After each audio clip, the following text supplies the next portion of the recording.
les fouinards, je profite de ce message pour dire un très grand merci à tous ceux qui me soutiennent sur Patreon et qui nous permettent au Matou et à moi de continuer à créer de nouveaux épisodes en toute sérénité. Et pour du contenu exclusif à venir, rendez-vous sur mon Patreon. Le Matou, t'as bien mis le lien dans la bio et sur les réseaux, hein?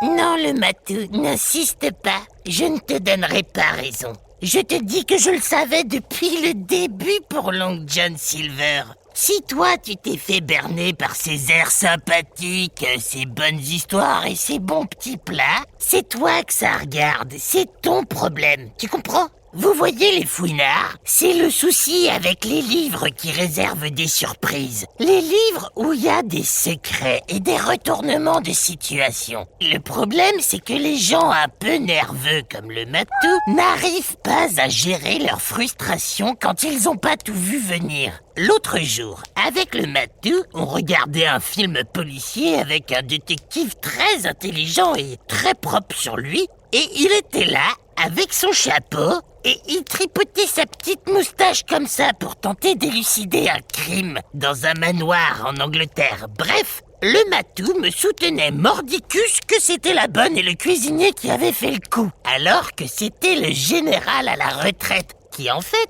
était le père de le...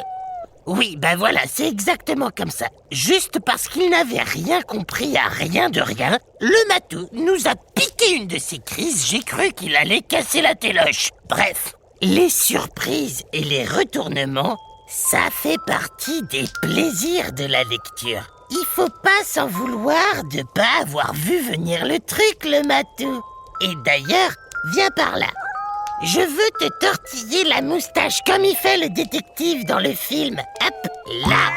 Ah, c'est bon, arrête de faire ton douillet. Si j'ai besoin d'un poil de moustache du Matou, les fouinards, c'est pour déclencher à nouveau notre voyage dans le livre et dans l'aventure. Regardez la flamme incroyable que ça va produire quand je vais jeter le poil de moustache dans le feu.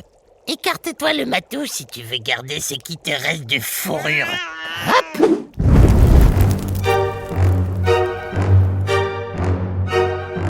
L'île au trésor de Stevenson, mais à la sauce Baba Yaga. Chapitre 6. À l'assaut de l'île.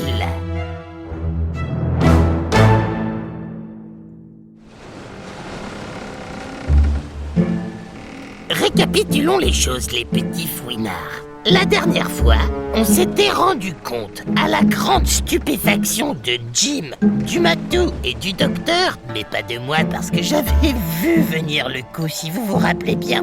Long John Silver s'est révélé être un des redoutables pirates du capitaine Flint. Et il était à la manœuvre depuis le début du voyage pour saboter l'expédition et mettre la main sur le trésor.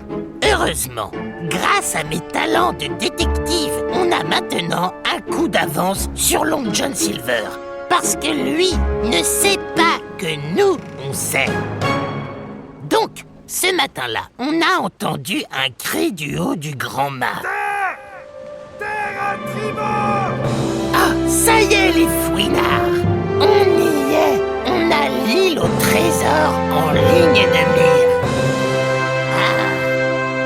Ah ben c'est bizarre, je l'imaginais pas comme ça, moi.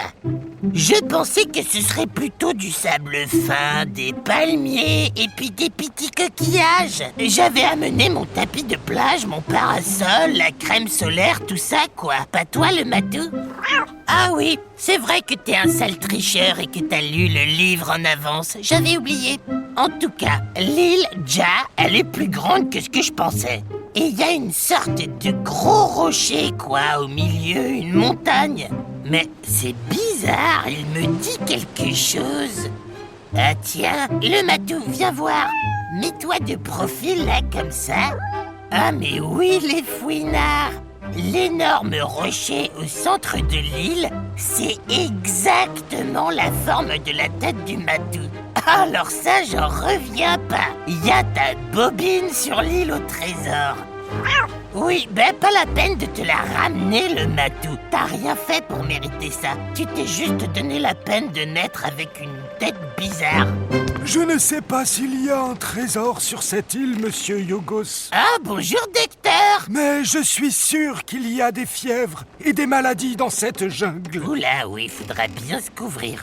Même s'il fait un peu chaud, non? Préparez les chaloupes! Tout le monde à terre! Avec Jim et le matou, et ça fait partie de notre petit plan pour contrer l'oncle John Silver, on va se mêler à l'équipage pour se rendre sur la terre ferme. Allez, viens le matou. Jim nous attend dans la chaloupe. Par ici le matou, par ici monsieur Yogos. On arrive Jim. Pas besoin de l'échelle, je saute directement dans la chaloupe. Oula, non ça glisse. Waouh! Oh, waouh!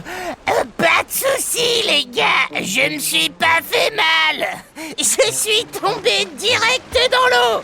Et elle est plutôt bonne, hein? Des requins? Mais non! Le requin, ça pousse dans l'eau des rivières! Non, je crois que le matou a raison, monsieur Yogos. J'ai vu un aileron tout à l'heure. Remontez vite sur la chaloupe. Oui, bon bah tu as raison. Mieux vaut pas trop tarder là, on n'est pas là pour barboter. Et puis c'est vrai, on est en mission. Allez, en avant vers l'île au matou.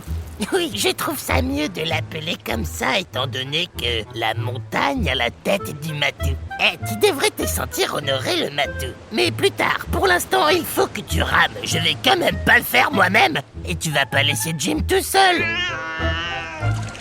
Ah, merci de me prêter main forte, le matou. Oui, moi aussi, le matou. Bon, pendant que Jim et le matou ricanent, probablement sur mon dos d'ailleurs, je vais vous expliquer notre plan pour contrer celui diabolique de l'oncle John Silver, les fouinards. Là où on a une longueur d'avance sur les pirates, c'est que nous, on a la carte trésor. Donc, l'idée, c'est de débarquer avec toute la bande des gredins et de se faire la belle en douce avec Jim et le matou pour mettre la main sur le trésor avant eux. Pas compliqué, mais il fallait y penser. Pas bête, la Baba Yaga. Oui, d'accord, le matou, je sais que c'est le capitaine qui a exposé le plan à tout le monde, mais ce que toi, tu ne sais pas, parce que tu ne sais pas tout, le matou, loin de là, c'est que c'est moi qui ai soufflé le plan au capitaine avant qu'il le dise aux autres. Bon, arrête de hausser les épaules, le matou, c'est très mal poli, là. On arrive à la crique du squelette, monsieur Yogos. L'équipage est déjà sur la plage. La crique du squelette. Ils auraient pas pu trouver un nom plus rigolo, je sais pas moi. La crique du petit déjeuner, ou la crique du soleil levant, ou la crique de la banane. Regardez, il y a John Silver sur la plage. Il nous fait des signes, on dirait. Jim! Bobo Yogos! Mes amis, par ici! Monsieur Yogos, il faut absolument que nous fassions semblant d'être encore amis avec l'oncle John Silver et qu'il ne se doute de rien. D'accord. Toi, le matou, continue à être suspicieux comme tu l'as toujours été. Il va falloir la jouer serrée. C'est une véritable vipère, ce l'oncle John Silver. Oui, tu as raison, Jim. Faire semblant. Je vais lui en mettre plein la vue. Déjà, je vais commencer par sourire. Comme ça, avec toutes mes dents, je vais le charmer, l'envoûter. Il n'y verra que du feu. Monsieur Yogos, pourquoi vous vous tordez la bouche? On dirait que quelqu'un vous a marché sur le pied. Ah oui? Alors, les jeunes, qu'est-ce qui se passe? Vous voulez pas célébrer l'arrivée sur l'île? Mon vieux Yogos, tu viens plus jouer aux cartes en cuisine. Tu fais la tête à ton vieux copain? Oui, non. C'est-à-dire que j'ai des trucs à faire en ce moment. Et puis, le matou m'enquiquine, donc compliqué. Niveau organisation, quoi, je suis un peu charrette, comme on dit. Oh, mais le matou est là aussi. Tiens, mon vieux matou, une petite friandise. Sacré petit bonhomme, hein? John, mon ami! Pourquoi je crie, moi? On va aller chercher du bois avec Jim. Il y a besoin de bois pour le barbecue, non? Oh, t'inquiète pas, mon vieux Yogos. J'ai mis des gars sur le coup. Ah oui, mais... Installe-toi et profite de la plage. Moi, j'ai froid le soir. Donc on va en chercher un peu plus au cas où. Hein, Jim, qu'on va faire ça? Oui, monsieur Yogos, allons-y. Revenez bien à l'heure. Je vais vous faire une des spécialités des îles. Là, là. Du porc mariné, rôti et qui fond dans la bouche dans une explosion de saveurs. Ça va te plaire, ça, mon vieux copain. Ah bah ça, c'est sûr. À tout à l'heure, alors, pour les barbecues, là. C'est par là, monsieur Yogos, la forêt. Là, vous vous dirigez vers le barbecue. Oui, d'accord. Dépêchons-nous de disparaître dans la forêt avant qu'il n'ait des doutes. Oui, mais, dis donc, Jim, tu crois pas qu'on pourrait quand même passer une petite tête pour le dîner? Ça avait l'air sacrément bon, là, son histoire de rôti, non? Mais, monsieur Yogos, on ne peut pas faire ça. Ça va tout casser le plan du capitaine. Ah, oui, pardon, tu as raison, Jim. Je m'égare. C'est peut-être parce que j'ai déjà faim, là. Alors, selon la carte, c'est par là, monsieur Yogos. Oula, ça va monter sec, là. Y a pas un autre chemin par lequel on pourrait passer qui monte un peu moins, tu vois? J'ai une petite flemmasse, moi, non? Bah non, monsieur Yogos. La cachette du trésor est supposée être en flanc de montagne. Donc forcément, ça va monter. Bon, d'accord, alors allons-y. Dire que je pourrais être en train de goûter les préparations de Long John Silver en attendant le succulent dîner qu'il est en train de concocter pour tous les pirates. Les fouinards, c'est quand même dommage que ce soit un pirate sans foi ni loi quand même, Long John Silver. Parce que quelqu'un qui cuisine comme ça, moi je trouve qu'il gâche son talent à faire de la piraterie. Bon, Jim, on arrive quand? Mais, monsieur Yogos, on vient juste de partir. Ouais, d'accord, je vois ce que tu veux dire. Bon, ça va être long cette marche-là. Je me demande si on n'avancerait pas de quelques pages dans le roman. Oh bah tu as bon dos le matou de me taxer de tricheur. Je te rappelle qu'entre nous deux, c'est toi qui piques dans la banque au Monopoly à chaque fois qu'on joue. Non, je n'ai pas de preuves, mais l'argent ne disparaît pas tout seul. Et toute ta petite fortune que tu t'es faite la dernière partie, eh ben elle est pas tombée du ciel, il me semble. Ah le matou. Et je ne parle même pas des petites cachotteries quotidiennes, de tes lectures nocturnes ainsi que de tes incursions pas très discrètes vers le frigo à toute heure du jour et de la nuit. Et le saucisson que tu te gardes sous l'oreiller. Je continue la liste, le matou. Est-ce que je continue la liste, le matou? Monsieur Yogos... Est-ce que je la continue, cette liste? Qu'est-ce qu'il y a, Jim? Est-ce qu'il ne faudrait pas ne pas trop crier? Ah oui. On sait pas trop ce qui nous attend sur cette île. Je vois ce que tu veux dire. Tu as raison. Enfin, je sais pas. En tout cas, regardez, on a déjà bien avancé. On voit déjà la montagne. Ah oui. Ah bah voilà. Le temps passe beaucoup plus vite quand on a un matou sur qui crier. Ça marche à tous les coups. Les fouinards, petit conseil. Si un jour vous avez un voyage en voiture un peu long ou une randonnée qui s'éternise, je vous conseille de prendre votre matou qui schmoute et de lui passer un savon. Ça fait passer le temps, ça défoule et ça met une bonne ambiance en plus. Tout le monde est content. Sans compter que ça peut lui faire du bien un bon savon à un matou qui schmoute. Parce qu'un savon, ça lave. Vous comprenez la blague, les fouinards? Bon, ce n'est pas parce que tu ne comprends pas une blague, le matou, que ça veut dire qu'elle est pas drôle. Je suis sûr que les fouinards sont pliés en quatre, en train de se bidonner là. S'il vous plaît. Je les imagine déjà. Il y a un truc là. Ah non mais si, le matou. Dans les buissons. Tu verras bien. Et encore une fois, tu vas avoir tort et je vais avoir raison. Il faut que vous veniez là.